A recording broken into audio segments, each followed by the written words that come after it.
വിശ്വാസിയുടെ ദിനരാത്രങ്ങളിലൂടെയാണ് നമ്മുടെ ചർച്ച കടന്നു പോകുന്നത്.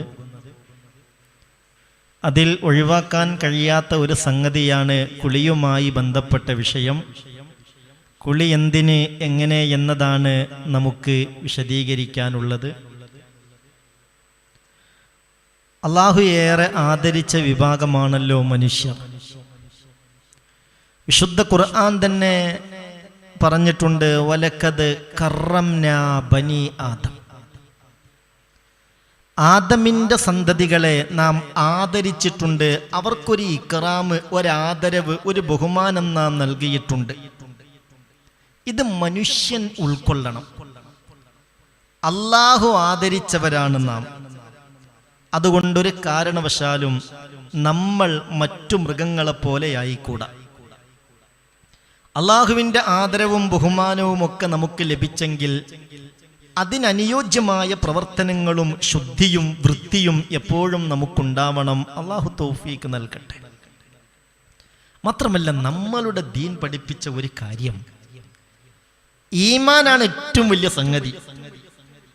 ആ ഈമാന്റെ പകുതി ശുദ്ധിയാണെന്ന് അഷ്റഫുൽ ഖൽഖ് മുത്ത് മുഹമ്മദ് മുസ്തഫ സല്ലല്ലാഹു അലൈഹി വസല്ലമ തങ്ങൾ പഠിപ്പിച്ചിട്ടില്ലേ?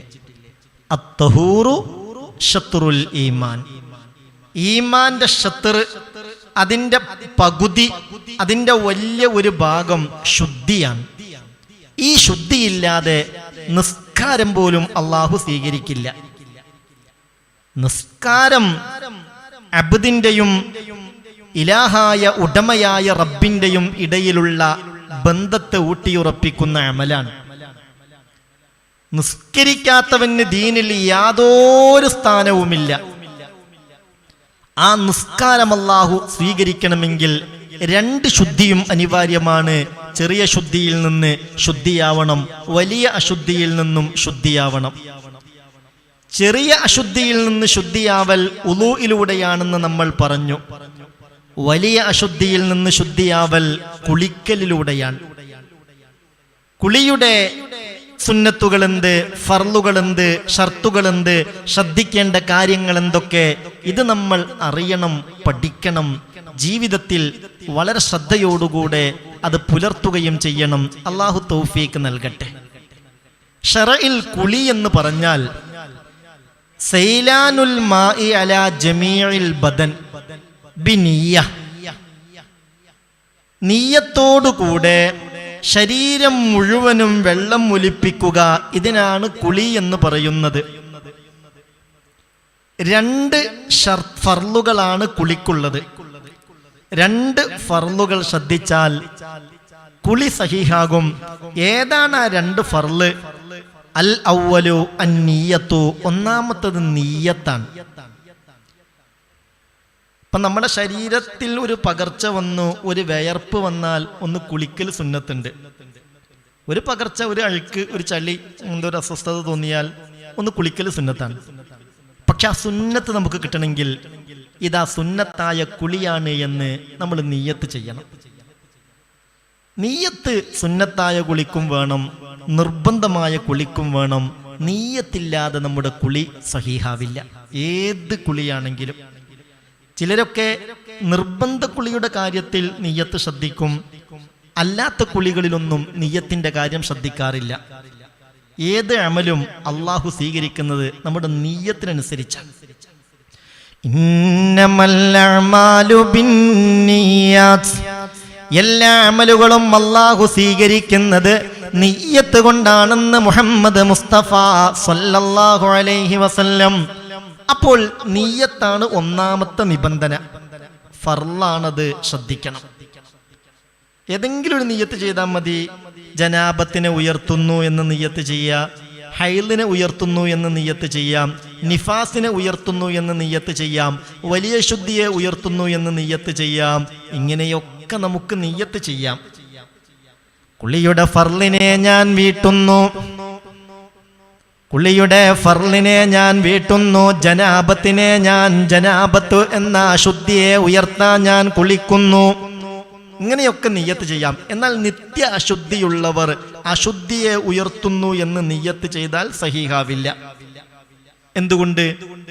അവർ അശുദ്ധിയിൽ നിന്ന് ശുദ്ധിയാവാത്തത് കൊണ്ട്. അപ്പൊ ശ്രദ്ധിക്കുക, ഒന്നാമത്തെ കാര്യം നിയ്യത്ത് തന്നെ. അത് ഫർലായ കുളിയാണെങ്കിലും സുന്നത്തായ കുളിയാണെങ്കിലും നിയ്യത്തില്ലെങ്കിൽ ആ കുളി സഹീഹേ അല്ല. വസ്സാനി രണ്ടാമത്തെ ഫർള് തഅ്മീമുൽ ബദനി ബിൽ മാ, ശരീരത്തിലാ സകലം വെള്ളമെത്തിക്കലാണ്, വെള്ളം ഒലിപ്പിക്കലാണ്. അത് വളരെ പ്രധാനപ്പെട്ടതാണ്. അങ്ങനെ 100% എത്തി എന്ന ഉറപ്പിന്റെ ആവശ്യമൊന്നുമില്ല. വലാ യജിബു തയഖുനു തഅമീമി ഫിൽ ഗുസ്ലി ബൽ യക്ഫി അല്ലന്നു ബിഹി കൽ വുളൂഇ. എത്തിയിട്ടുണ്ടാവും ആ ഒരു ലന്ന്, ആ ഒരു ധാരണ മതി. അല്ലാതെ 100% എത്തിയിട്ടുണ്ട് എന്ന് ഉറപ്പിക്കാൻ നമുക്ക് കഴിയില്ല. അങ്ങനെ ഒരു ചിന്താഗതി വരുമ്പോഴാണ് പലപ്പോഴും ഇതിൽ വസ്വാസ് കടന്നുകൂടുന്നത്. അള്ളാഹു കാത്തുരക്ഷിക്കട്ടെ. എന്നാൽ വെള്ളം ചേരുന്നതിനെ തടയുന്ന ഒന്നും അവയവത്തിൽ ഇല്ലാതിരിക്കണം. കുളിയുടെ ഷർത്ത് ഉളൂഇന്റെ ഷർത്ത് തന്നെയാണ്. കുളിയുടെ ഷർത്ത് ഉളൂഇന്റെ ഷർത്ത് തന്നെയാണ്. വെള്ളം ശുദ്ധിയുള്ളതായിരിക്കണം. കഴുകപ്പെടുന്ന നമ്മുടെ ശരീരം മൊത്തം വെള്ളം ഒലിക്കണം. വെള്ളം ചേരുന്നതിനെ തടയുന്ന ചായം, ചുണ്ണാമ്പ് പോലെയുള്ളത് ശരീരത്തിൽ ഇല്ലാതിരിക്കണം. പലപ്പോഴും നഖത്തിലും മറ്റുമൊക്കെ പല പേരുള്ള മേലാഞ്ചുകളിടും, ക്യൂടെക്സുകളൊക്കെ ഇടും. അതുകൊണ്ടൊക്കെ വെള്ളം ചേരുന്നത് തടയുന്ന രൂപത്തിലാണെങ്കിൽ വളരെ ശ്രദ്ധിക്കണം കേട്ടോ. നമ്മളുടെ കുളി സഹീഹാകാതെ വരും. മഅദല്ലാ, അല്ലാഹു കാത്തുരക്ഷിക്കട്ടെ. ശരീരത്തിൽ മൊത്തം വെള്ളം ചേരണം. മുടി നരച്ചു വരുന്ന ആളുകൾ പലപ്പോഴും അതിൽ ഒരു അസ്വസ്ഥത കാണിച്ച് മുടി കറുപ്പിക്കുന്നൊരു ഏർപ്പാടുണ്ട്. മുടി കറുപ്പിക്കൽ നല്ലതല്ല, ഹറാമാണ്. എന്നാൽ ഈ മുടി കറുപ്പിക്കുന്നത് വെള്ളം ചേരുന്നത് തടയുന്ന വിധത്തിലുള്ള കെമിക്കൽ കൊണ്ടാണെങ്കിൽ അയാളുടെ കുളി സഹീഹാവില്ല. അയാൾ ജനാബത്ത് കുളിച്ചാൽ ആ കുളി സഹീഹാവില്ല. അപ്പോൾ അയാളുടെ നിസ്കാരം സഹീഹാവില്ല. അയാൾ മരണപ്പെട്ടാൽ മയ്യത്ത് കുളിപ്പിക്കുന്നുവെങ്കിൽ അയാളുടെ മുടി കറുപ്പിച്ചിട്ടുണ്ട്. അതാകെ വെള്ളം ചേരുന്നതിനെ തടയുന്ന വസ്തു കൊണ്ടാണെങ്കിൽ മുടി വടിച്ച് നീക്കണം, എന്നിട്ട് കുളിപ്പിക്കണം. അങ്ങനെയാണ് നിയമം. അല്ലെങ്കിൽ അയാളുടെ കുളി സഹീഹാവില്ല. മഅദല്ലാഹ്, അല്ലാഹു കാത്തുരക്ഷിക്കട്ടെ. അതൊക്കെ നിസ്സാരമായി കാണുന്ന, അതൊന്നും അത്ര വലിയൊരു വിഷയമല്ല എന്ന് ചിന്തിക്കുന്ന പല ആളുകളുമുണ്ട്. അല്ലാഹുവിനെ പേടിക്കുന്നവർക്ക് അതൊക്കെ വിഷയം തന്നെയാ. അപ്പോൾ തഅ്മീമുൽ ബദനി ബിൽ മാ, ശരീരത്തിലാകെ വെള്ളം ചേർക്കൽ, ഒലിപ്പിക്കൽ നിർബന്ധമാണ്. നഖത്തിന്റെ അടിയിലും നഖത്തിനടിയിലൊക്കെ ചളിയോ ചേറോ ഉണ്ട്. അത് കാരണമായി വെള്ളം അവിടെ ചേർന്നിട്ടില്ലെങ്കിൽ കുളി സഹീഹാവില്ല. അങ്ങനെയാണ് മസ്അല. അതേപ്രകാരം മുടി തിങ്ങിയ മുടിയാണെങ്കിൽ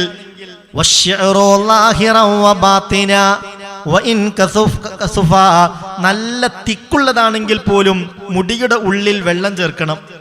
ഉളുവെടുക്കുമ്പോൾ തിങ്ങിയ താടിയുടെ ഉള്ളിൽ വെള്ളം ചേർക്കൽ നിർബന്ധമല്ല, സുന്നത്തേ ഉള്ളൂ. തിങ്ങിയതാണോ അല്ലേ എങ്ങനെ തീരുമാനിക്കുക? രണ്ടാളുകൾ തമ്മിൽ സംസാരിക്കുമ്പോൾ ഒരാൾക്ക് ഈ താടിയുടെ ഉള്ളിലൂടെ അയാളുടെ തൊലി കാണാൻ കഴിയുന്നുവെങ്കിൽ അത് തിങ്ങിയ താടിയല്ല. ഇല്ല, തൊലി പോലും കാണാൻ കഴിയാത്ത നിലയിലാണ് താടിയുള്ളതെങ്കിലോ അത് തിങ്ങിയ താടിയായി പരിഗണിക്കപ്പെടും. എന്നാൽ കുളിക്കുമ്പോൾ ആ തിങ്ങിയ താടിക്കുള്ളിലും വെള്ളം ചേർക്കൽ നിർബന്ധമാണ്. ചില സഹോദരിമാരൊക്കെ ഇടക്ക് സങ്കടം പറയാറുണ്ട്, മുടി വല്ലാതെ ചടകുത്തി പോവാ.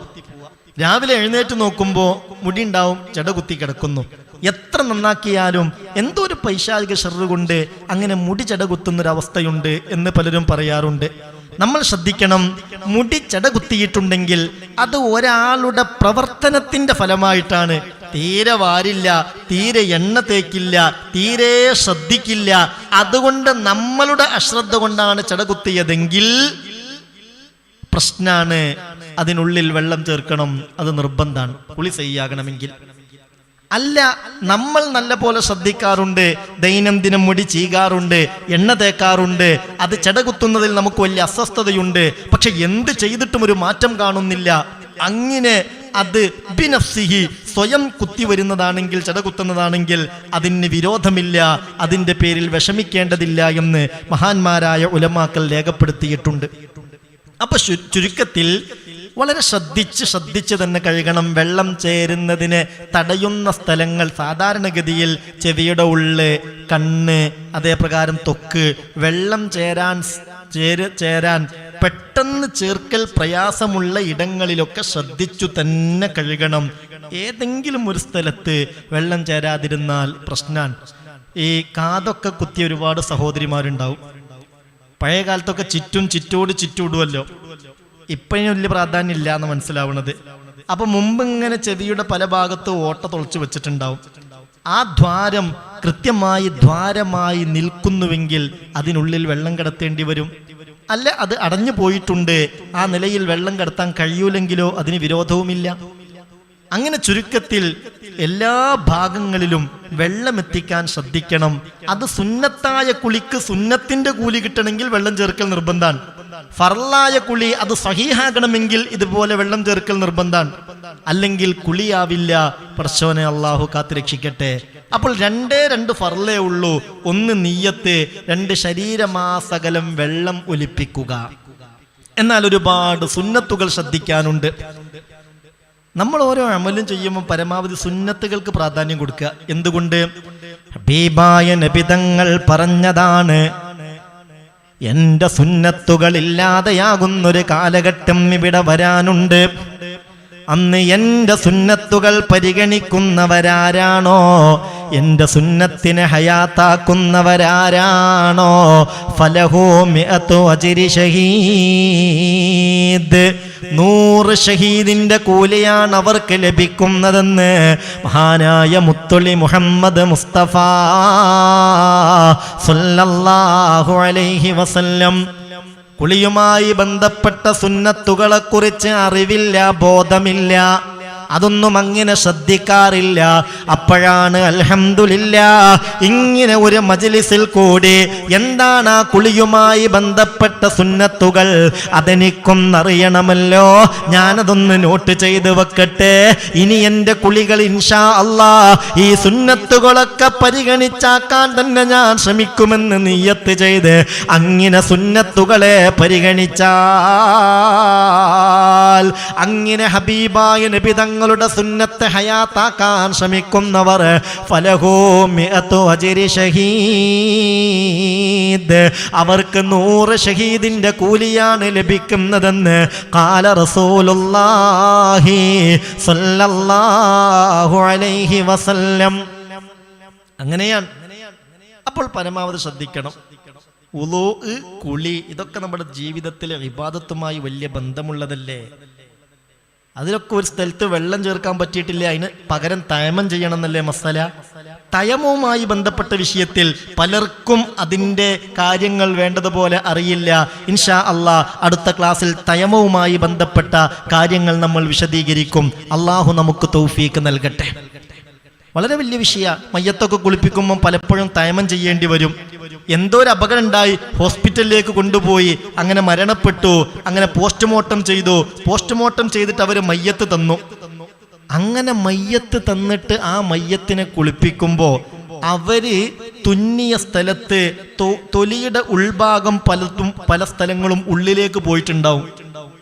അപ്പോൾ അവിടെ വെള്ളം ചേർക്കാൻ നമുക്ക് കഴിയോ?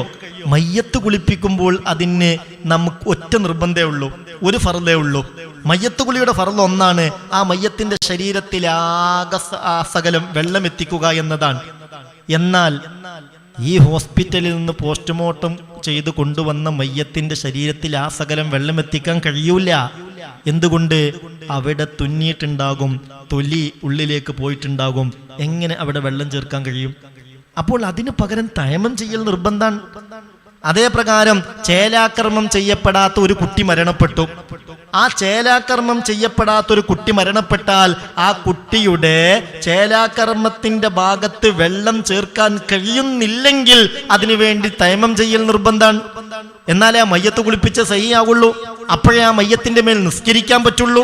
ഈ കാര്യങ്ങളൊക്കെ ഗൗരവമായി നമ്മൾ കണക്കിലെടുക്കണം. അള്ളാഹുവിന്റെ ദീൻ എല്ലാ വിഷയങ്ങളിലും കൃത്യമായി നിയമങ്ങൾ പറയുന്നുണ്ട്. അത് ഈ ദീനിന്റെ പ്രത്യേകതയാണ്. ഇത് അള്ളാഹു നമുക്ക് തന്ന അനുഗ്രഹിച്ചു തന്ന മതമാണ്. അതിൻ്റെ ആദാബുകൾ പാലിക്കാൻ നമ്മൾ ഓരോരുത്തരും ബാധ്യസ്ഥരാണ്. അള്ളാഹു തൗഫീക്ക് നൽകട്ടെ. ശ്രദ്ധിക്കണേ, ആ കുളിയുടെ സുന്നത്തുകൾ ഞാനൊന്ന് പറയാം. ഒന്ന് ശ്രദ്ധിച്ചാൽ 21ഓളം സുന്നത്തുകൾ നമുക്ക് ലഭിക്കും ഒന്ന് കുളിക്കുമ്പോഴത്തേക്ക്. ഒന്നാമത്തെ സുന്നത്തിതാണ് സ്ഖലനമുണ്ടായ നിർബന്ധ കുളി കുളിക്കുന്നവൻ കുളിക്കുന്നതിന്റെ മുമ്പൊന്ന് മൂത്രിക്കൽ സുന്നത്താണ്. സ്ഖലനമുണ്ടായവർ അതിന്റെ വല്ല അംശവും ബാക്കിയുണ്ടെങ്കിൽ അത് പൂർണ്ണമായും നീങ്ങാൻ വേണ്ടി അതിന്റെ മുമ്പൊന്ന് മൂത്രമൊഴിക്കൽ സുന്നത്താണ്. രണ്ടാമത്തേത് ഇസ്തിഖ്ബാലുൽ ഖിബ്ല. ഉളൂ എടുക്കുമ്പോൾ കിബിലയിലേക്ക് മുന്നിടൽ സുന്നത്താണ്. അതുപോലെ കുളിക്കുമ്പോഴും കിബിലയിലേക്ക് മുന്നിടൽ സുന്നത്താണ്. ഇപ്പൊ അധികം കുളിയൊക്കെ ഷവർന്നല്ലേ? നിങ്ങൾ ചിന്തിക്കേ, നമ്മൾ വീടെടുത്തിട്ട് ആ വീട്ടിൽ ഷവറൊക്കെ ഫിറ്റ് ചെയ്യുമ്പോൾ പരമാവധി കിബിലയിലേക്ക് മുന്നിടാൻ ശ്രദ്ധിക്കാറുണ്ടോ? ഇനി ഷവറാകുമ്പോൾ അതെവിടെ ഫിറ്റ് ചെയ്താലും നമ്മളൊന്ന് നിയ്യത്ത് ചെയ്ത് കഴിഞ്ഞാൽ വളരെ കൃത്യമായി മനസ്സിൽ ഒരു കരുത്ത്, എൻ്റെ ഈ കുളി അതൊരു ഇബാദത്താണ്, അത് കിബിലയിലേക്ക് മുന്നിട്ടാവണമെന്ന് നമ്മളൊന്ന് മനസ്സിൽ വിചാരിച്ചാൽ ആ കുളി കിബിലയിലേക്ക് മുന്നിട്ട് തന്നെ നിർവഹിക്കാൻ നമുക്ക് കഴിയില്ലേ? നമ്മുടെ കൂട്ടത്തിൽ എത്ര ആളുകളാ ശ്രദ്ധിക്കാറ്? നിങ്ങൾ വിചാരിക്കും ഇതൊക്കെ ഇപ്പോൾ വലിയ സംഗതിയാണോ? ഇത് വലിയ സംഗതിയാണ്. ഇത് അള്ളാഹുവിനെ നമ്മൾ പരിഗണിക്കുന്നത് കൊണ്ട് അള്ളാഹുവിന്റെ പരിഗണന നമുക്ക് കിട്ടാൻ കാരണമാകും. റബ്ബ് സുബ്ഹാനഹു വ തആല തൗഫീക്ക് നൽകട്ടെ. ഇപ്പോൾ ഈ ശബ്ദം കേൾക്കുന്നവരിൽ, ഈ മജ്ലിസിൽ പങ്കെടുക്കുന്നവരിൽ കുളിക്കുമ്പോൾ കിബിലയിലേക്ക് മുന്നിടണമെന്ന ആ ഒരു സുന്നത്ത് പരിഗണിക്കുന്നവർ, അത് ശ്രദ്ധിക്കുന്നവർ എത്ര ആളുകൾ ഉണ്ടാവും? നമ്മൾ വിചാരിച്ചാൽ കഴിയൂലേ? നമ്മളൊന്ന് ശ്രമിച്ചാൽ കഴിയൂലേ? നമ്മുടെ ബാത്റൂമിൽ നിന്ന് ഷവറിലൊക്കെ കുളിക്കുമ്പോൾ കിബിലയിലേക്ക് മുന്നിട്ട് നിൽക്കാൻ നമ്മൾ വിചാരിച്ചാൽ നടക്കൂലേ? അതൊരു സുന്നത്താണ്. ഇസ്തിഖ്ബാലുൽ ഖിബ്ല, കിബിലയിലേക്ക് മുന്നിടുക. മൂന്നാമത്തേത് അത്തസ്മിയത്തു അവ്വലിഹി മുഖ്തരിനം ബിന്നിയ്യ. നിയ്യത്ത് ചെയ്ത് ഉടനെ തന്നെ ബിസ്മി ചൊല്ലണം. നിയ്യത്തിനോട് അന്വയിച്ച് ബിസ്മില്ലാഹിർ റഹ്മാനിർ റഹീം ബിസ്മി ചൊല്ലൽ സുന്നത്താണ്. ഇസ്തിസ്ഹാബുൻ നിയ്യത്തി ലൽ ഫറാഗി മിനൽ ഗുസ്ലി. അതുപോലെ കുളി കഴിയുന്നത് വരെ ആ നിയ്യത്തിന്റെ ചിന്ത മനസ്സിൽ ഉണ്ടാവുക. ഫർലായ കുളിയാണെങ്കിൽ ഇത് ഫർലായ കുളിയാണ്, ജനാബത്തിനെ ഉയർത്താൻ വേണ്ടിയുള്ള കുളിയാണ്. അങ്ങനെ ഏത് കുളിയാണോ സുന്നത്തായ കുളിയാ, ജുമഅക്ക് വേണ്ടിയുള്ള കുളിയാണെങ്കിൽ എൻ്റെ ഈ കുളി അതൊരു ജുമഅക്ക് വേണ്ടിയുള്ള കുളിയാണ്. അങ്ങനെ നിയ്യത്ത് സഹവസിച്ച് നിൽക്കുക എന്നതൊരു സുന്നത്താണ്. അഞ്ചാമത്തേത് ഇസാലത്തു ഖദരിൻ കമനിയിൻ വമദിയിൻ. ശരീരത്തിലുള്ള മ്ലേച്ഛമായ വസ്തുക്കൾ കുളിക്കുന്നതിന് മുമ്പ് നീക്കിക്കളയുക. അപ്പോൾ ഉളൂയിലും അങ്ങനെ തന്നെ. ഇപ്പം നമ്മൾ കുളിക്കുന്നതിന് മുമ്പ് അല്ലെ ഉളു എടുക്കുന്നതിന് മുമ്പ് ശരീരത്തിൽ എന്തോ മ്ലേച്ഛമായൊരു വസ്തുക്കളുണ്ട്, എന്നാൽ ആദ്യം അതൊന്ന് കഴുകി ഒന്ന് ശുദ്ധിയാക്കുക. ഇത് സുന്നത്താണ്. ആറാമത്തേതൽ മൽമലത്തു വൽ ഇസ്തിൻഷാഖു. വായയിൽ വെള്ളം കൊപ്പിക്കുകയും മൂക്കിൽ വെള്ളം കയറ്റി ചീറ്റുകയും ചെയ്യുക. ഇത് കുളിയുടെ ഒരു സുന്നത്താണ്. അല്ല, നിങ്ങൾ വിചാരിച്ചോ ഉളൂയിൽ മാത്രമേ ഈ സംഗതി ഉള്ളൂന്ന്? വായയിൽ വെള്ളം കൊപ്പിക്കലും മൂക്കിൽ വെള്ളം കയറ്റി ചീറ്റലും അത് ഉളൂഇന്റെ സുന്നത്ത എന്ന് വിചാരിച്ചോ? ഉളൂഇന് മാത്രമേ അതുള്ളൂ എന്ന്? ഉളൂഇൽ അത് സുന്നത്തുള്ളത് പോലെ കുളിയിലും സുന്നത്തുണ്ട്. നമ്മുടെ കൂട്ടത്തിൽ അതൊരു സുന്നത്താണെന്നുള്ള നിലക്ക് കുളിയിൽ ചെയ്യുന്ന എത്ര ആളുകൾ ഉണ്ടാവും? നിങ്ങൾ പറ. ഉറക്കം തൂങ്ങിയിരുന്നിട്ട് കാര്യമല്ല. എത്ര കുളി കഴിഞ്ഞപ്പോ സുന്നത്തായ കുളിയും ഫർലായ കുളിയുമായി ജീവിതത്തിൽ ഒരുപാട് കുളി കഴിഞ്ഞിട്ട് ഇസ്തിൻഷാക്ക്, അതേപ്രകാരം മൽമലത്ത്, വായയിൽ വെള്ളം കൊപ്പിക്കലും മൂക്കിൽ വെള്ളം കയറ്റി ചീറ്റലും ഉളൂ പോലെ കുളിയിലും സുന്നത്താണെന്ന ചിന്താഗതിയോടുകൂടെ എത്ര തവണ നമ്മൾ ചെയ്തിട്ടുണ്ടാകും? ഇതൊക്കെ ഹബീബായ നബിയുടെ ചര്യയാണ്. ഇത് മുത്ത് റസൂലിന്റെ സുന്നത്താണ്. ഈ സുന്നത്തറിയാത്തവർ പലരുമുണ്ട്. അതുകൊണ്ടാണ് ഞാൻ പറഞ്ഞത്, ഇതൊക്കെ കേട്ട് മനസ്സിലാക്കി ഈ സുന്നത്തുകൾ എടുക്കാൻ ഇനിയെങ്കിലും നമ്മൾ പ്രതിജ്ഞ എടുക്കണം. അല്ലാഹുമ്മ സല്ലി അലാ സയ്യിദിനാ മുഹമ്മദ്. അല്ലാഹു നമുക്ക് തൗഫീക്ക് നൽകട്ടെ. ആമീൻ പറഞ്ഞേക്ക്. അല്ലാഹു തൗഫീക്ക് നൽകട്ടെ. പിന്നെയോ ഏഴാമത്തെ സുന്നത്താണ് ഉളൂഉൻ കാമിലുൻ വൽ അഫ്ളലു കൗനുഹു അവ്വലുഹു. കുളിക്കുന്നതിന് മുമ്പ് പൂർണ്ണമായ ഒരു ഉളു എടുക്കുക. കുളിക്കുന്നതിന് മുമ്പ് പൂർണ്ണമായ ഒരു ഉളു എടുക്കുക. ജനാബത്ത് കുളിയാവട്ടെ, സുന്നത്തായ കുളിയാവട്ടെ, ഹൈലോ നിഫാസോ മുറിഞ്ഞിട്ടുള്ള കുളിയാവട്ടെ, ഏത് കുളിയാണെങ്കിലും പ്രിയപ്പെട്ടവരെ അതിനു മുമ്പ് ഒരു ഉളു എടുക്കൽ സുന്നത്തുണ്ട്. 7 ഇസ്തിസ്ഹാബുൽ വുളൂ ഇലാ ആഖിരിൽ ഗുസ്ലി. കുളി കഴിയുന്നത് വരെ ആ വുളൂഇനെ നിലനിർത്തുക. വുളൂ മുറിയുന്ന കാര്യങ്ങൾ കുളിക്കിടയിൽ വരാതെ സൂക്ഷിച്ചുകൊണ്ട് ആ വുളൂഇനെ അവസാനം വരെ നിലനിർത്തുക. 9 തഅഹുദുൽ മുആതിഫ് കൽ ഉദ്നി വൽ ഇബ്തി വസ്സുറതി. വെള്ളം ചേരൽ പ്രയാസമുള്ള സ്ഥലങ്ങൾ ഒന്ന് ശ്രദ്ധിച്ചു കഴുകുക. പൊക്കിളിന്റെ ഉള്ളിലേക്ക് വെള്ളം നല്ലോണം, ആ ഭാഗം, ത്വക്ക്, അതേപ്രകാരം ചെവിയുടെ ഭാഗം, ഇങ്ങനെ വെള്ളം പെട്ടെന്ന് ചേരാൻ തടസ്സമുള്ള സ്ഥലങ്ങളുണ്ടല്ലോ, അവിടെയൊക്കെ ഒന്ന് ശ്രദ്ധിച്ചു കഴുകുക. 9 തഖ്ലീലു ശഅരിഹി മഅ തഅഹുദി ഉസൂലിഹി. മുടിയുടെ ഉള്ളിലേക്ക് വെള്ളം ചേർക്കാൻ പ്രത്യേകം ശ്രദ്ധിക്കുക. ആ മുടി മുളക്കുന്ന രോമം മുളക്കുന്ന ആ സ്ഥലം ഉൾപ്പെടെ, അതിന്റെ അസ്ല്, ആ രോമ കുത്തുണ്ടല്ലോ, അവിടെ ഉൾപ്പെടെ ശരിക്ക് വെള്ളം ചേർക്കാനൊന്ന് പ്രത്യേകം ശ്രദ്ധിക്കുക. 11 ഇഫാലത്തുൽ മായി അലാ റഅസിഹി. ആദ്യത്തെ കപ്പ് വെള്ളം ഒഴിക്കേണ്ടത് തലയിലാണ്. സുമ്മ അലാ ശിഖ്ഹിൽ അയ്മൻ, പിന്നീട് വലതുഭാഗത്ത്. സുമ്മ അലാ ശിഖ്ഹിൽ ഐസർ, പിന്നീട് ഇടതുഭാഗത്ത്. ശ്രദ്ധിക്കണേ, കുളിക്കുമ്പോൾ ആദ്യം വെള്ളം ഒഴിക്കേണ്ടത് തലയിലാണ്, പിന്നെ വലതുഭാഗത്ത്, പിന്നെ ഇടതുഭാഗത്ത്. 12 ദൽകുബദനിഹി ഇൻദ കുല്ലി ഫാല. വെള്ളം കോരി ഒഴിക്കുമ്പോഴൊക്കെയും ശരീരം കൈകൊണ്ടൊന്ന് തടവുക. വുളൂഇൽ സുന്നത്തുണ്ടല്ലോ, അവയവത്തെങ്ങനെ നടത്തുക എന്നുള്ളത്, കൈനെ നടത്തുക, ദൽക്ക് തേച്ച് ചെയ്യുക. അതേ പ്രകാരം കുളിയിലും അത് സുന്നത്താണ്. തർത്തീബു മാ ദുകിറ കമാ മറ. 13ാമത്തെ സുന്നത്താണ്. പറഞ്ഞതൊക്കെ ക്രമാനുഗതമായി തന്നെ ചെയ്യുക. 14 അൽ മുവാലാത്തോ, തുടർച്ചയായി ചെയ്യുക. ഒരാൾ കുളിക്കാൻ തുടങ്ങി, കുളി പകുതിയേ ആയുള്ളൂ. ഒന്നിരിക്കെ തല മുതലല്ല അയാൾ കുളിച്ചത്, അരന്റെ കീപ്പട്ടാണ്ട് കഴുകി. ഹൈലിൽ നിന്ന് ശുദ്ധിയാകാൻ വേണ്ടി ഞാൻ കുളിക്കുന്നു നിയ്യത്ത് ചെയ്തിട്ട് അരന്റെ താഴെ കഴുകി. അപ്പോഴത്തേക്ക് എന്തോ ഒരു അത്യാവശ്യം ഉണ്ടായി, ആരോ ഒന്ന് വിളിച്ചു, അല്ലെ കുട്ടി തൊട്ടിയിൽ നിന്ന് കരഞ്ഞു. അപ്പൊ പിന്നെ വേഗം എന്ത് ചെയ്തു എന്നറിയോ, കുളി അവിടെ സ്റ്റോപ്പ് ചെയ്തു. പിന്നെ 1 മണിക്കൂർ കഴിഞ്ഞിട്ടാണ് കുളിക്കുന്നത്. എന്നാൽ നേരത്തെ കഴിഞ്ഞതിന്റെ മുകൾ ഭാഗം കഴുകിയാൽ മതി, കുഴപ്പമൊന്നുമില്ല. പക്ഷെ ഒരു സുന്നത്താണ് നഷ്ടപ്പെടും. അൽ മുവാലാത്തു, തുടർച്ചയായി ചെയ്യുക എന്നൊരു സുന്നത്തുണ്ട്, ആ സുന്നത്ത് നഷ്ടപ്പെടും. 15 തർക്കു തകല്ലുമിൻ വസ്തിആനത്തിൻ വനഫ്ലിൻ വതൻശീഫിൻ ബിലാ ഉദ്രിൻ. സംസാരം ഉപേക്ഷിക്കുക. സംസാരിച്ചു എന്ന് കരുതി കുളി വാത്തിലാവുന്നില്ല, എന്നാൽ കുളിയിലും വുളൂഇലും ഒക്കെ സംസാരം ഒഴിവാക്കുക. വസ്തിആനത്തിൻ, പരമാവധി മറ്റുള്ളവരോട് സഹായം തേടാതിരിക്കുക. കുളിയുടെ കാര്യത്തിലും വുളൂഇന്റെ കാര്യത്തിലും ഒക്കെ സ്വന്തം ചെയ്യുക. അള്ളാഹു മരണം വരെ നമ്മുടെ കുളിയും വുളൂ ഒക്കെ സ്വന്തമായിട്ട് നമുക്ക് തന്നെ ചെയ്യാനുള്ള തൗഫീക്ക് നൽകട്ടെ. അതിനൊക്കെ മറ്റുള്ളവരുടെ സഹായം തേടേണ്ട ഒരു അവസ്ഥയെ തൊട്ട് അള്ളാഹു കാത്തുരക്ഷിക്കട്ടെ. വനഫ്ലിൻ വതൻശീഫിൻ, പറ്റുമെങ്കിൽ തോർത്തലും കൊടയലും ഒഴിവാക്കാതിരിക്കുക. അതുകൊണ്ട് ഇനി പനി പിടിച്ചിട്ട് പൊല്ലാപ്പുണ്ടാവുമെങ്കിൽ ആ പണിക്ക് നിൽക്കണ്ട. ഒരാൾക്ക് സാധാരണ തല തൂത്തിയിട്ടില്ലേ ഒരു കുഴപ്പമുണ്ടാവാറില്ല. എത്ര തലയിൽ വെള്ളം പാർന്നാലും എത്ര നനഞ്ഞാലും അതുകൊണ്ടൊരു പ്രശ്നം ഉണ്ടാവാറില്ല. അങ്ങനെയാണ് അയാളുടെ പ്രകൃതി. എന്നാൽ അയാൾക്ക് തോർത്താതിരിക്കലാണ് സുന്നത്ത്. ആ ഓരോ തുള്ളി വെള്ളം വിറ്റുന്നതിനനുസരിച്ചും ദോഷങ്ങൾ പൊറുക്കപ്പെടുമെന്ന് ഹബീബായ മുഹമ്മദ് മുസ്തഫ സല്ലല്ലാഹു അലൈഹി വസല്ലം. 6ാമത്തേതല്ല യൻഖുസമാഉഹു അൻസാൾ. 1 സാഴിനേക്കാൾ കുറഞ്ഞ വെള്ളം കൊണ്ടാവാതിരിക്കുക കുളി. 1 സാഴ് വെള്ളം കൊണ്ട് കുളിച്ചാൽ പോരെ, മതി. 1 സാഴ് എന്ന് പറഞ്ഞാൽ 4 മുദ്ദ്. 4 മുദ്ദോണ്ട് കുളിച്ചിട്ടുണ്ട് മുഹമ്മദ് മുസ്തഫ സല്ലല്ലാഹു അലൈഹി വസല്ലം. കുളിക്കാൻ എത്രയാ പലരും ഉപയോഗിക്കുന്ന വെള്ളം, അതിനൊന്നൊരു കയ്യും കണക്കില്ല റബ്ബേ.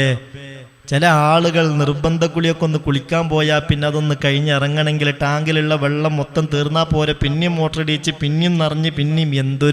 എന്തൊരു വിരോധാഭാസമാണ്. ഇതൊരു ഇബാദത്ത് കൊണ്ടല്ലേ ഈ കളിക്കുന്നത്? ഒരു ഇബാദത്ത് കൊണ്ടല്ലേ ഈ ഉളൂഇലുള്ള കളിയും ഈ കുളിയിലുള്ള കളിയുമൊക്കെ ഒരു ഇബാദത്ത് കൊണ്ടുള്ള കളിയാണ്. അത് ശ്രദ്ധിക്കണം. അതുകൊണ്ട് ഹൈറല്ല കിട്ടുക, ഷർറാ കിട്ടുക. 3 തവണ വെള്ളം പാരാൻ പാടുള്ളൂ. അത്രേ പറ്റുള്ളൂ. ഉളൂഇൽ 3 തവണയാണ്. 4ാം തവണയായാൽ കറാഹത്തായി, 5ാം തവണ ആയ കറാഹത്ത് പിന്നെയും കൂടി, 6ാമതായ കറാഹത്ത് പിന്നെയും കൂടി. അപ്പോൾ ഒന്നായിട്ട് ഇതിങ്ങനെ പാർന്നോട് തന്നെ പിന്നെയും പാർന്ന് വസ്വാസ് ഉണ്ടാക്കി ശൈത്താനാണ് ഇതിൻ്റെ പിന്നിൽ. അതുകൊണ്ട് അള്ളാഹുവിലേക്ക് അടുക്കുകയല്ല ചെയ്യുന്നത്, അള്ളാഹുവിൽ നിന്ന് അകലുകയാണ് ചെയ്യുന്നത്. ഈ ബോധം നല്ലതാണ്. അള്ളാഹു റബ്ബുൽ ഇസ്സത്ത് ആ ബോധം നമുക്ക് നൽകട്ടെ. 17ാമത്തെ തദാറുകുമാ ഫാതഹു മിൻ വുളൂഇൻ ഔ മൽമലത്തിൻ ഔ ഇസ്തിൻഷാഖിൻ. തുടക്കത്തിൽ തന്നെ വായയിൽ വെള്ളം കൊപ്പിളിക്കലും മൂക്കിൽ വെള്ളം കയറ്റിച്ചീറ്റലും ഉളൂ എടുക്കലും സുന്നത്താൻ നമ്മൾ പറഞ്ഞല്ലോ. അഥവാ വിട്ടുപോയാൽ ഓർമ്മ വരുമ്പം ചെയ്യുക, അതൊരു സുന്നത്താണ്. കുളിയൊക്കെ കഴിഞ്ഞ ഏകദേശം പകുതി ആയപ്പോഴാ പഠിച്ചവനെ ഉസ്താദ് ഇങ്ങനെ ഈ വായയിൽ വെള്ളം കൊപ്പിളിക്കൽ സുന്നത്താന്ന് പറഞ്ഞിരുന്നല്ലോ, അത് ഞാൻ ചെയ്തിട്ടില്ലല്ലോ. എന്നാ ഓർമ്മ വരുമ്പോൾ ചെയ്തോളൂ, കൂലി കിട്ടും. അതാ പറഞ്ഞത്. 7 സത്റുൽ ഔറത്തി ഫിൽ ഖൽവ. ഖൽവത്തിലാണ്, ആരും കാണാത്ത നിലയിലാണ് കുളിയെങ്കിലും ഔറത്ത് മറക്കണം. ഫഇന്നല്ലാഹ തആല അഹഖു യുസ്തഹിയാ മിൻഹു. ലജ്ജിക്കാൻ ഏറ്റവും ബന്ധപ്പെട്ടവൻ അല്ലാഹുവാണ്. ബാത്റൂമിലാണ് കുളി, ഒരാളും കാണാനില്ല, എന്നാൽ പോലും ഔറത്ത് മറക്കേണ്ടതാണ്. മഹാന്മാരായ ഉലമാക്കൾ രേഖപ്പെടുത്തിയിട്ടുണ്ട്. പ്രത്യേകിച്ച് രാത്രി ഔറത്ത് വെളിവാക്കി കുളിച്ചു കഴിഞ്ഞാൽ ഭ്രാന്തുണ്ടാകാൻ വരെ കാരണമാകുമെന്ന് മഹാന്മാരായ ഉലമാക്കൾ രേഖപ്പെടുത്തിയിട്ടുണ്ട്. ബഹുമാനപ്പെട്ട അഹ്മദ് ഹംബൽ റളിയല്ലാഹു അൻഹു ഒരിക്കൽ ജനാബത്തുകാരനായി കുളിക്കാൻ ഒരുങ്ങി. പക്ഷേ ധരിച്ച വസ്ത്രമല്ലാതെ മറ്റൊരു വസ്ത്രവുമില്ല. എന്തു ചെയ്യും? അങ്ങനെ ആ വസ്ത്രത്തിൽ കുളിച്ചു തോർത്താതെ ആ വസ്ത്രവുമായി അങ്ങനെ ഇരുന്നു. ഒരുപാട് നേരം ഇരുന്നു, വെയിലത്തിരുന്നു, അത് ഉണങ്ങിപ്പോയി. ആ ഇരുത്തത്തിൽ അവസാനം അദ്ദേഹം ഉറങ്ങിയപ്പോൾ ഹബീബായ മുത്ത് മുഹമ്മദ് മുസ്തഫ സല്ലല്ലാഹു അലൈഹി വസല്ലമ തങ്ങളെ സ്വപ്നം കണ്ടു. ഹബീബായ നബി തങ്ങൾ വന്നിട്ട് പറഞ്ഞു, അള്ളാന്റെ ദീനിന്റെ നിയമത്തെ നിങ്ങൾ പാലിച്ചു, അതുകൊണ്ട് അള്ളാഹു നിങ്ങളെ തെരഞ്ഞെടുക്കുകയാണ്, നിങ്ങൾക്ക് അള്ളാഹു പദവി നൽകാൻ ഉദ്ദേശിച്ചിരിക്കുന്നു. അങ്ങനെ ലോകത്ത് അറിയപ്പെട്ട മദ്ഹബിന്റെ 4ാമത്തെ ഇമാമായി മാറിയില്ലേ അഹ്മദ് ഇബ്നു ഹംബൽ റളിയല്ലാഹു അൻഹു. പരമാവധി ദീനിന്റെ നിയമങ്ങൾക്ക് വില കൽപ്പിക്കുക, അവിടെയാണ് നമ്മുടെ വിജയം. അള്ളാഹു തൗഫീഖ് നൽകട്ടെ. 19 കുളി കഴിഞ്ഞാൽ ദിക്റും ദുആവുമുണ്ട്. ഏതുപോലെ? വഹുമാ ഐനുമാ ദുക്കിറ ഫിൽ വുളൂ. ഉളൂ കഴിഞ്ഞാൽ ചൊല്ലേണ്ട ദിക്റുകൾ ഏതൊക്കെയാണോ അതൊക്കെ തന്നെ. ഉളൂ കഴിഞ്ഞാൽ നമ്മൾ കയ്യും കണ്ണും മേൽപോട്ട് ഉയർത്തി ചൊല്ലുന്ന ദിക്റില്ലേ, അഷ്ഹദു അല്ലാ ഇലാഹ ഇല്ലല്ലാഹ് അഷ്ഹദു അന്ന മുഹമ്മദൻ റസൂലുള്ളാഹ് എന്നൊക്കെ പറഞ്ഞ് ചൊല്ലുന്ന ദിക്റില്ലേ, വഹ്ദഹു ലാ ശരീക ലഹു അല്ലാഹുമ്മ ജഅൽനി മിനൽ തവ്വാബീന വജഅൽനി മിനൽ മുത്തതഹിരീന വജഅൽനി മിൻ ഇബാദിക സ്വാലിഹീൻ സുബ്ഹാനക അല്ലാഹുമ്മ. ആ ദിക്ർ. അതുപോലെ അതിനുശേഷം ഇന്നാ അൻസൽനാഹു ഫീ ലൈലത്തിൽ ഖദ്ർ. ആ സൂറത്തും 3 തവണ കുളിക്ക് ശേഷവും സുന്നത്താണ്.